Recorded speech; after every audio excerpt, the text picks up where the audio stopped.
o WhatsApp começou quando? O WhatsApp começou em 1995. Tu já era empresário naquela época ou você foi o primeiro? Foi meu primeiro negócio. Pior que eu sei, eu meio que ouvi o Nerdcast com você, é? cara. Eu vi. Você leu meu livro. Li teu livro. Meu livro. Cara, é que assim, se o Monark soubesse ler, eu acreditava. Pior que ele não tá nem zoando. Não, pior que eu já li pra caralho. Pra quem não sabe ler, pode escutar um podcast. Até fazer um podcast. Tá olha aí, ó, vendo? tá Tá aprovado. democrático hoje o Tá mundo democrático. do mercado de serviço aí. Mas que pira foi essa? Tu deu aula de inglês? Porque assim, Não. tu tava me contando que tu saiu do Jabur, lá no Rio. Jabu é um lugar de responsa, né? Uma É. periferia daquelas bem bacana, lá no Rio. Salve Jabu aí, Marco 7, Senador Camará, Santíssimo, ali, Bangu, essa área ali bem... Conheço Bangu, tem vários amigos lá. É, né? Quando eu ia Então, pro Rio, eu muito ficava legal. lá. Meu irmão mora em Quente pra Realengo. caralho! Muito quente, muito quente. Porque é um monte de Cuiabá. montanha É, o Cuiabá do e o Rio. sol focado nas montanhas e sem Bem vento quente. nenhum. Bangu Bem é quente, isso. 44 graus, É, fácil. Acho que foi lá que eles começaram a instalar aquele lance daqueles aspersores no trem, na estação de trem. O primeiro Que sai aspersor foi lá. aquela vaporzinho Na de minha água. época, quando eu andava de trem, não tinha aspersor Não nenhum. tinha essa porra, não. Tinha só alguém espirrando e dava uma aspersão de baba no ar, assim, entendeu? Nada, Não, espirra cara. de novo, aqui, ó. No cangote, né, cara?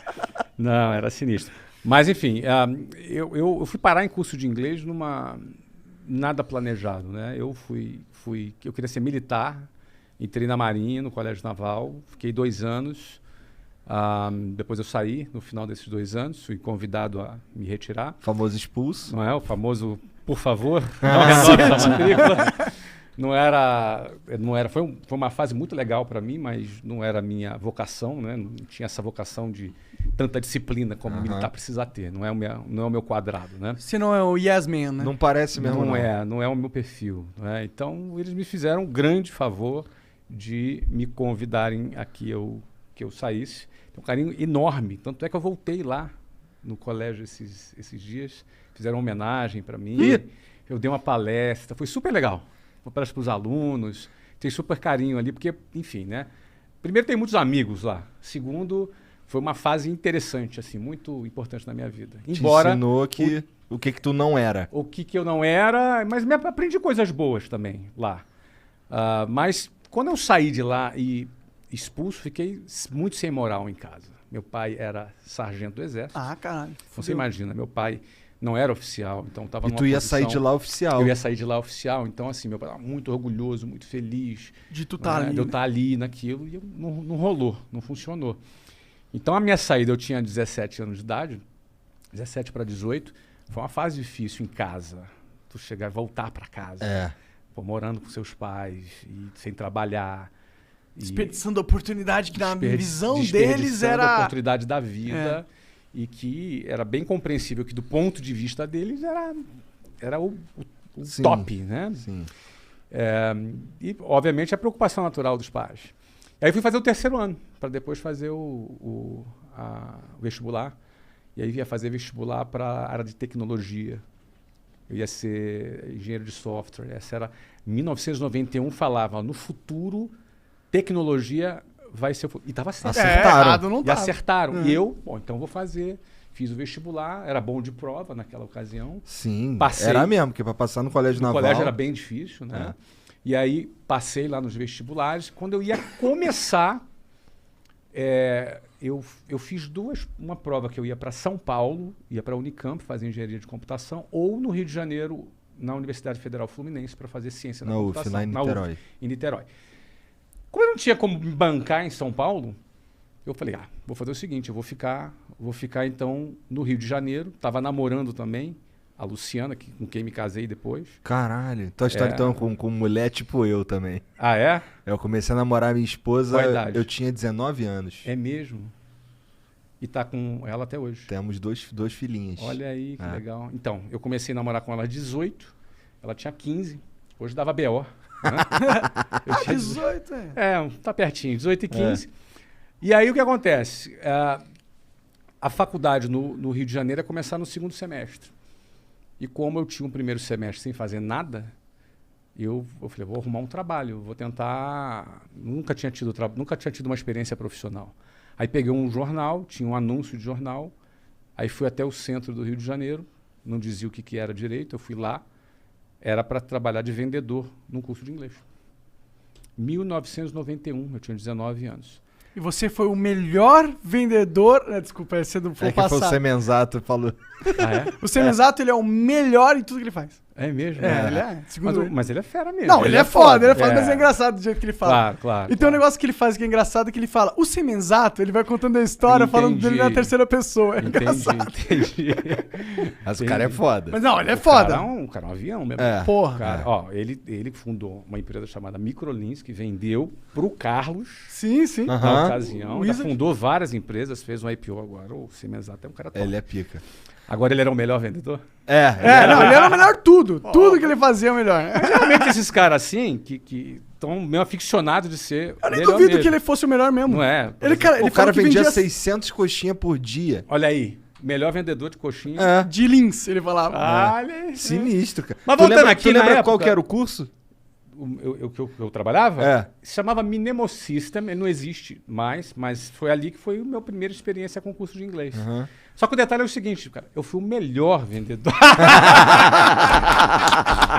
Mas deve ter sido mesmo, eu não duvido. Bom, mas assim, eu comecei a trabalhar como vendedor lá. Só que assim, eu era um cara muito tímido. Absolutamente tímido. Não era um cara assim, não falava bem, não me vestia bem, vinha lá da periferia, me vestia mal. Então... Você era tipo a gente agora. Não, muito pior. Muito pior. Não, vocês estão bem. Eu tô bem vestido. Não, vocês estão no outfit. Eu tô cheio de pelo. Eu não, eu tinha que estar vestido de gravata e tinha umas calcinhas chumbrega, umas gravatas. Pô, cara, você tentar se vestir bem e vestir chumbrega fica feio, né? O pessoal percebe. Percebe, né? Tudo vinha largadão, porque essa é a proposta. Então é outra coisa, né? Mas aí o que acontece? Eu já chegava para trabalhar às 8 horas da manhã, a minha jornada começava às 5h30 da manhã. Porque para chegar às 8 eu tinha que sair de casa às 5h30 para andar até o ponto de ônibus, chegar lá às 5h40, pegar o ônibus lotado e 2 horas 2h10 na Avenida Brasil. Tu conhece aquilo ali. Não é? Calor, já chegava no escritório 8 horas da manhã, cansado, suado, amassado. Todo amassado. Porque dentro do ônibus é o quê? É um cara do teu lado aqui, outro cara com sovaco na tua cara, outro cara se esfregando atrás de você. Se não rolar uma passada na bunda ali. Não, mas bunda. Ninguém tem bunda dentro do ônibus, meu amigo. É todo mundo atrás. Então, assim, tu já chega assim, meio fedidão. E aí chegava um cara que morava 15 minutos ali do centro, arrumadinho, cheirosinho, sentava do meu lado, bom dia, e a gente ia competir. Não é? Então, assim, a primeira coisa que eu comecei a aprender é que a vida não é justa. Ela não é justa. Eu já começava 2h30 ralando, o outro já começava 15 minutos. Aí, diante da vida não ser justa, vou fazer o quê, cara? Vou me lamentar? Vou ficar puto, vou chorar? Vou protestar, vou fazer uma greve. Cara, eu tinha que ralar mais, eu tinha que tirar essa diferença de algum jeito. Se é justo ou não é, paciência. O ponto é o seguinte, eu não quero ficar para trás. E na época, era muito interessante que vendas... Foi a ferramenta que eu aprendi, cara. Venda é um negócio que te dá a possibilidade de você fazer o ganho que tu quiser. Não é? Você depende do seu trabalho, da sua performance, entendeu? Então, se tu for um cara que tem fome e está disposto a trabalhar, eu trabalhava 15 horas por dia. Acordando cedão, pegando horas. E eu chegava em casa depois de meia-noite, todo dia. Caralho, então tu dormia, sei lá, 4 horas. Eu dormia umas 5 horas, porque eu acordava às 5 para sair 5h30. Você consegue? Eu não consigo funcionar. Hoje não, mas na época com 19 anos. É o que tem. Era o que eu tinha, cara. Era o que eu tinha pra vida ali. Então, assim, agora eu pensava o seguinte: se eu bater as minhas metas, se eu fizer o que eu tenho que fazer, tinha um plano de carreira nessa empresa. Eu falei, cara, vou dar o meu tudo aqui para chegar lá. Para resumir, eu trabalhei 4 anos nessa empresa. Aí tive uma carreira de vendedor, depois fui gerente de vendas, fui diretor de vendas, cheguei a trabalhar em outras cidades, fui assim um cara bem sucedido como vendas. E foi daí que eu cheguei em 1995, na tua pergunta, ao WhatsApp. Porque chegou um ponto que eu quis fundar a minha própria escola. E em 1995 foi a oportunidade o momento que eu achei que era oportuno. Essa oportunidade aí veio porque tu juntou uma grana? Então, não. Por que acontece? Eu ganhava bem, tá? Eu ganhava, para você ter ideia, aos 22 anos, eu ganhava 7 mil reais em Nessa época 1994. Nossa, daquela época. isso é 7 mil daquela dólares. época. Daquela época era 7 mil dólares. Sim, isso aqui não era pra caralho. Dava pra bastante. comprar carro e o cacete. Dava. Então, só que é o seguinte, eu casei aos 20. Já também tem uma despesa grande ali. Veio despesa. Aos 21, eu fui transferido para Venezuela. Na época que o Hugo Chávez estava preso, uma tentativa de golpe. E Venezuela era um país sensacional, cara. Naquela época. Venezuela era um país... Olha, eu conheci celular na Venezuela. Caralho. Caralho. Não tinha no Brasil, na Venezuela tinha. Era um país super desenvolvido, um país rico, super bem. Eu morei lá na Venezuela esse tempo. Só que fui roubado, perdi tudo. Voltei pro Brasil, começando do zero aos 22 anos. Bom, não era tão bom assim, então, né? Não, muito ladrão. Muito ladrão, cara. Entraram, roubaram a empresa, roubaram meu carro, roubaram... É uma coisa de louco, Que cara. merda. Era daquela cultura. Caralho, roubaram tudo. Roubaram tudo. Tudo. Meu tudo já não era muito. Mas era roubaram tudo. Era o Tudo meu é tudo. 100%. Tudo é tudo, exatamente. Cara, eu voltei... Agora, quando eu fui, eu virei pra Luciana. A Luciana falou assim... Eu falei pra ela da proposta de... Ela falou, qual o pior que pode acontecer? Aí eu pensei assim, de perder tudo e voltar falando espanhol. Foi o que aconteceu. E foi exatamente o que aconteceu. A gente perdeu tudo, voltou falando espanhol. Mas beleza, tinha uma experiência, estamos dando risada aqui. Durou quanto tempo isso? 8 meses. Um bom tempo. Deu tempo de aprender espanhol? Deu. Claro, sempre pode melhorar, mas deu. Fala um pouquinho, Tomás. Solamente um pouquinho. E aí o que acontece? Voltei em 1994, eu tinha 22 anos. Nessa época eu voltei e bombei. Fui bem, aí assumi várias filiais, ganhei bem. Só que eu comecei do zero em janeiro de 94, em dezembro de 94 eu saí. Eu não tinha tempo de juntar uma grana suficiente para abrir um negócio, mas aquele era o meu timing. Era o meu momento. Então tinha algum dinheirinho. Você tinha ganhado expertise. Eu tinha ganhado expertise, eu estava confiante, entendeu? Aquele era o momento que o Brasil tinha acabado de lançar o Plano Real, que na época estabilizou a economia, acabou com a inflação. Na época também, várias empresas internacionais tinham desembarcado no Brasil, então você tinha empresas de petróleo. Tinha feito isso também. Isso, mas na época foi do governo lá do Fernando Henrique. 1994, Plano Real. É Fernando Henrique. Itamar e Fernando Henrique, exatamente. Que nessa época aconteceu o quê? Eles quebraram o monopólio de telecomunicações, aí vieram várias empresas do exterior para o Brasil, e foi a época que o inglês passou a ser percebido como fundamental, porque com a entrada das multinacionais, o inglês era garantia de falar emprego. inglês era garantia de emprego. Então, antigamente era assim, quando eu vendia inglês, olha, no futuro o inglês vai ser importante. A partir de 1994, no inconsciente coletivo, não era no futuro, era agora o inglês vai ser importante. A demanda estava em alta. E a demanda em alta para adultos. Falei, cara, o momento é agora. E aí, checão especial meu, da minha mulher.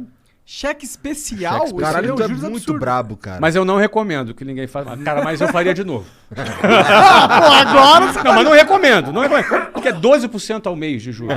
É um absurdo essa porra. 12% de juros. Mas era assim, eu tinha uma graninha, que não era o suficiente, mais o cheque especial, que também não era o suficiente, dava pra gente montar a escola e pagar um mês de conta. Se não vendesse, mês seguinte a gente tava quebrado já.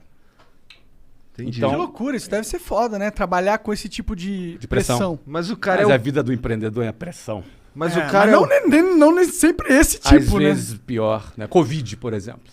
Foi pra você, foi pressão? O quê? Tá louco. Foi o momento de maior pressão da minha vida. Por quê? Porque fechou todas as escolas, cara. Entendi. Fechou um Você já clube não de tinha futebol. vendido já? Fechou um clube de futebol. Fechou todas as escolas. Entendi. Não, eu vendi em 2013, mas em 2016 eu recomprei. Ah, tu recomprou? Sim. Então você é dono da WhatsApp agora ainda? Eu patrocinei você, cara. É verdade. O né? Monark é que meio eu sou devagar, burro, cara. né? É verdade. Ele é meio Pô, devagar. acabou de me agradecer porque eu patrocinei o negócio, cara. Pô. É verdade, é verdade. Eu tô aqui de bobeira com essa porra Às vezes os caras vendem, mas fica como conselheiro. Porra, tu não, eu sou burro. Tá como bom, é que tá o bom, Covid não tem fudeu, isso, cara? Fechou as escolas, pô. Fudeu, pô. Pô, fechou, cara. Fechou Faz tudo. sentido, faz sentido. Por isso que você lançou o curso online, imagina. Não, eu tinha lançado antes. Ah, tu tinha lançado antes? A gente fez o patrocínio antes. É verdade. É verdade. A gente fez o patrocínio antes do Bom, Covid. chega de comprovar que eu sou burro. Não, tu não é burro. Você é um cara esquecido. Só. Tá tudo certo. Porque você... Cara. Tá tudo... É isso, enfim. Tem Entendi. Bom, então, tá. Lá no... Mas aí, é interessante que tu bombou na mesma época que o Semenzato quebrou. Quando o Semenzato quebrou? Foi em 94, quando começou o lance de... Ah, tá. É. Não, mas eu bombei... Aí em 95 a gente fundou a primeira escola. Aí é o seguinte, cara. A gente meteu mais de 1.000 alunos no primeiro ano. Da hora Tu foi demais. professor de inglês, tu tem noção que é 1.000 alunos na escola. Pagava caro. Mas assim, no primeiro mês lá, aquele 100. mês que era... 104 matrículas no primeiro mês. Esse daí dava pra bancar... Pagava as contas. Ó, eu precisava fazer 100 matrículas por mês para pagar as contas.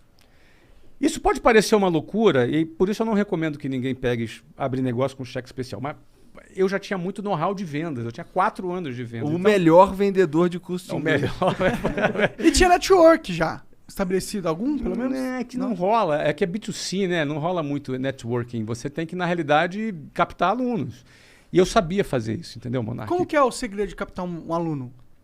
A metodologia que a gente utilizava, para cada aluno que se matriculava, ele indicava alguns amigos dele. E a gente ia conversando com essas pessoas, ia batendo papo com essas pessoas, convidava para ir na escola, as pessoas iam e se matriculavam. E o aluno que indicava ganhava desconto? Ele tinha algum benefício para fazer isso. Então, isso fazia com que a gente, sem grana, conseguisse atrair alunos ali já no início. Agora, era um trabalho de formiguinha, entendeu?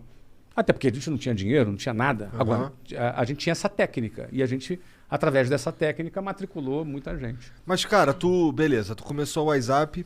Porque tu era um vendedor foda de curso de inglês. Isso. Tu fazia essa porra da tua vida até o momento.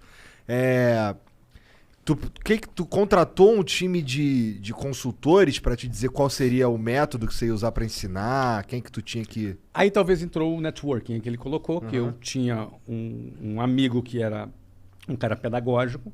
Eu convidei ele para ser o nosso primeiro coordenador pedagógico. E desenvolvi com ele o produto, apesar de eu não falar inglês na época. Não é? Mas Vendedor de curso de inglês, é isso que tu mais. Sim, mas... Não, essa é só prova coisa mais natural. Que o cara pode vender sutiã e não usar. Provavelmente o maior vendedor de sutiã no mundo é o homem. Né? Enfim, e aí o que acontece? Esse cara desenvolveu o produto. Só que ele desenvolveu a metodologia em cima do produto que eu briefei para ele. Dei um briefing para ele que eu queria um produto para adultos, que fosse rápido, que não ficasse muito focado em gramática, porque os cursos de inglês existentes, inclusive um deles que você deu aula, que a gente não vai citar o nome, mas mudou. Mas na época era muito focado em gramática, formava professor de inglês, não é? E a gente pensava o seguinte, nosso aluno era o quê? Era um médico, um engenheiro, um advogado. Ele quer falar. Ele não quer ser professor de inglês, Exato. Ele quer falar. Então, essa proposta foi a WhatsApp que trouxe. Em 1995 isso não existia. Depois todo mundo veio atrás. Assim, uns 10 anos depois, o pessoal veio atrás. Mas a gente lançou isso em 1995. Lançou o Communicative Approach no Brasil. Communicative Approach. Caralho, tá manjando. É isso mesmo, cara. Exatamente. O que é importante é falar.